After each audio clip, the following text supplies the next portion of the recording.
नमस्कार. Icon steel प्रस्तुत built icon या उपक्रमात आज आपण आहोत नाशिक जिल्ह्याच्या मालेगावमध्ये आणि आपल्यासोबत आहेत senior civil engineer Shri Hemant Lale. Hemantji नमस्कार, आपलं स्वागत आहे बिल्ट आयकॉन या उपक्रमात. आम्हाला जाणून घ्यायला आवडेल सर, आपलं शिक्षण कसं झालं, कोणती शाळा होती, कोणतं कॉलेज होतं आणि सिव्हिल लाईनमध्ये यायची आपली प्रेरणा काय? शाळा तर मनमाडला एकच होती त्यावेळेस, इंडियन हायस्कूल म्हणून एकदम प्रसिद्ध शाळा होती. आणि त्या शाळेत आमचे वडीलच शिक्षक असल्यामुळे अर्थात आम्हाला त्याच शाळेत शिकावं लागलं. म्हणजे चान्सच नव्हता. वडिलांनी सांगितलं ती दिशापूर्व, त्यानुसार आम्ही त्या इंडियन हायस्कूलला 10वीपर्यंत शिक्षण केलं, 11वी-12वी केलं. आणि प्रवरा एज्युकेशन सोसायटीचं विठ्ठलराव विखे पाटील कॉलेज आहे प्रवरानगरला, त्याच्यात आम्ही इंजिनिअरिंगचं शिक्षण पूर्ण केलं.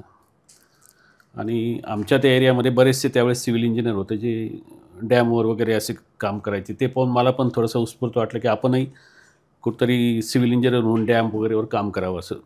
त्यामुळे ती सिव्हिल लाईन चॉईस केली त्यावेळेस. बरं, म्हणजे आणि शिस्त तुमच्या घरामध्येच होती, कारण तुम्ही म्हटलं तुमचे वडील शिक्षक असल्यामुळे काही शिस्तीचा विषय, शिस्तबद्ध कार्यक्रम सगळा होता आमचा.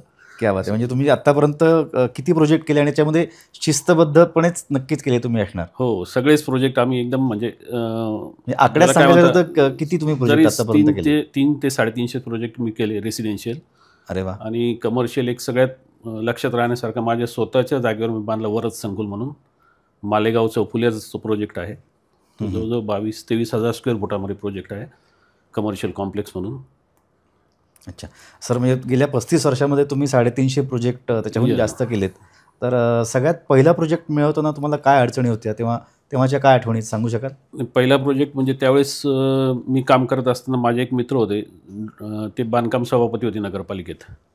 त्यांच्या ओळखीने मला पहिला प्रोजेक्ट मिळाला होता रेसिडेन्शियल, जोगळेकर म्हणून होते. आणि त्यांच्याच ओळखीने मी प्लॉटिंगचं पण काम चालू केलं. कारण आम्ही जिथे काम करत होतो त्यावेळेस आम्हाला काय 500-600 रुपये महिना पगार होता. त्या 500-600 महिन्यात पगारावर किती वेळ काम करायचं किंवा किती वर्ष त्याच्यात लावायचे, याच्यातून कुठेतरी बाहेर पडायचं म्हणून आम्ही प्लॉटिंगचा एक व्यवसाय चालू करावा असं डोक्यात आलं. आणि त्यावेळेस त्यांनी मला साथ दिली. ते त्यावेळेस बांधकाम सभापती मनमाड नगरपालिकेचे. आणि त्यातून मी पुढे मग डेव्हलप होत गेलो. सर, हा झाला तुमच्या पहिल्या प्रोजेक्टचा विषय. हो. तर आत्तापर्यंत 350 प्रोजेक्ट करताना असा कुठला आयकॉनिक प्रोजेक्ट होता की जो जास्त लक्षात राहिला, जो जास्त म्हणजे म्हणतो ना की जास्त त्याचा आठवण राहिली त्याची? हां, आत्ताच जो प्रोजेक्ट मी पूर्ण केला आहे 3-4 वर्षापूर्वी, वरद संकुल म्हणून मालेगाव चौफुलीला आहे मनमाडला, तो माझ्या दृष्टीने आयकॉनिक प्रोजेक्ट होता. आणि एकदम नियमबद्ध, साचेबद्ध, भरपूर स्पेसियस, हवा येणारा वगैरे, सगळ्या बाजूनी भरपूर ओपन स्पेस सोडलेला, असं सुंदर प्रोजेक्ट माझ्या हातून झालेला आहे तो. सर, एक वेगळा प्रश्न असा की आत्तापर्यंत जेवढे तुम्ही प्रोजेक्ट्स केलेत त्याच्यामध्ये तुम्ही आयकॉन स्टीलचा वापर कधी केला आहे का? नाही, आयकॉन स्टीलचा वापर मी आत्ता चालू केला मागच्या वर्षीपासून. बरं. आणि त्याच्यातलं वैशिष्ट्य एवढंच मला जाणवलं की त्याची जी लेंथ आहे ती प्रॉपर आहे. म्हणजे जे आपण म्हणतो की 40 फूट किंवा 12 मीटरची लेंथ आहे, ती प्रॉपर त्या याच्यात येते स्टीलमध्ये. ओके सर, म्हणजे तुलना म्हणून नाही, पण त्याची कॉस्ट किंवा क्वालिटी आणि त्याची सर्व्हिस लेवल तुमच्या दृष्टीने कशी आहे गेल्या वर्षी? नाही, चांगली. कॉस्टिंगमध्ये तर कमीच आहे आणि सर्व्हिस आमच्या इथे चांगली आहे. सर्व्हिसबद्दल काहीच प्रॉब्लेम नाही.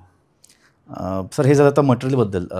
तुम्ही एवढ्या वर्षामध्ये अनेक साईट्स हँडल केल्या, तर तुमच्या बरोबर जी कामगार असतात त्याच्यामध्ये काही कुशल, काही अकुशल असतात. तर अकुशल कामगार जेव्हा काम करत असतात तेव्हा काही धोके जे तयार होऊ शकतात, त्यांना कारण तेवढं प्रशिक्षण नसतं, तेवढं एज्युकेशन नसतं. बरोबर आहे. तर त्याची काळजी, त्याची खबरदारी, जबाबदारी तुम्ही कशी घेता?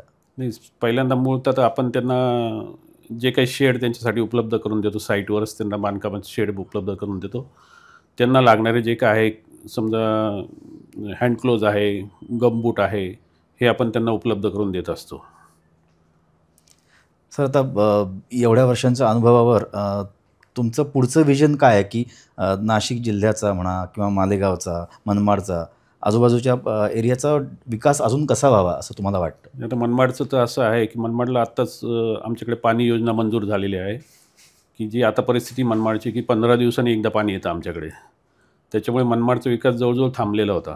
पण आमचे जे काही आता आमदार आलेले आहेत त्यांनी खूप चांगले प्रयत्न करून एक करंजवन योजना आणलेली आहे, ज्याच्यातून आम्हाला रोज पाणी मिळणार आहे मनमाडकरांना.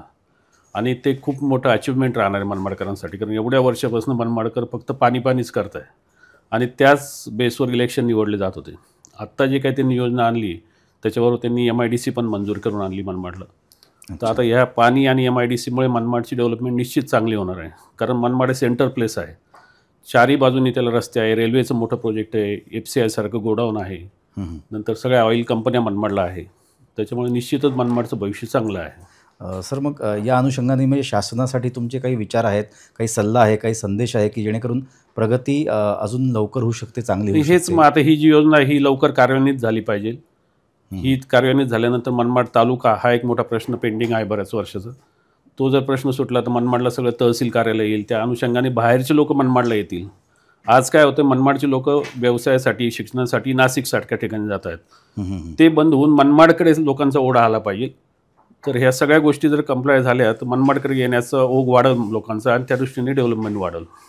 म्हणजे आत्तापर्यंत तुम्ही जे काही कष्ट घेतलेत, तुम्ही आणि तुमच्या सहकार्यांनी, तुमच्या कष्टाचं खऱ्या अर्थाने पाणी मिळू शकेल असा तुमचा एक विचार आहे. बरोबर. सर तुमचा एवढा अनुभव आहे 30-35 वर्षांचा, 350हून अधिक प्रोजेक्ट्स तुम्ही हँडल केले, तर या क्षेत्रात आत्ता जे कार्यरत सिव्हिल इंजिनियर्स आहेत किंवा येऊ इच्छितात त्यांच्यासाठी एक वन लाईनर संदेश तुम्ही काय द्याल की त्यांनी कसं बघावं या क्षेत्राकडे? आता कसं झालेलं आहे, जे काही इंजिनियर्स येतात ते आमच्यासारख्यांचं यश पाहतात. नवीन मुलं जे येतात ते यश पाहतात आमच्यासारख्यांचं, पण त्याच्या मागचे आमचे जे मागचे कष्ट आहे ते पाहत नाही. ते डायरेक्ट मोठे होण्याच्या प्रयत्नात जातात की आपण सुटलो, सिव्हिल इंजिनियर झालो की आपण सुरू करायचं, मग कॉन्ट्रॅक्ट घेणं, त्याच्यात काहीतरी क्वालिटी न देणं किंवा पैसे कमवणं एवढाच उद्देश ठेवून त्याच्यात उतरतात. असं न करता एक 4-5 वर्ष त्यांनी त्याच्यावर मेहनत घेऊन त्याच्यातले खाचखळगे पाहून मग जर प्रॅक्टिस चालू केली तर निश्चित त्यांना चांगलं यश मिळेल. नक्कीच.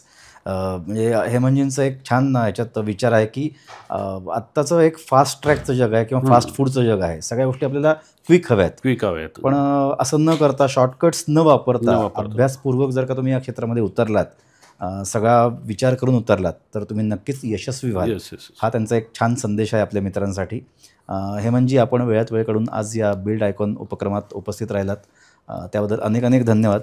आयकॉन स्टीलकडून तुमच्या पुढील आयकॉनिक प्रोजेक्टसाठी अनेक अनेक शुभेच्छा. धन्यवाद हेमंत.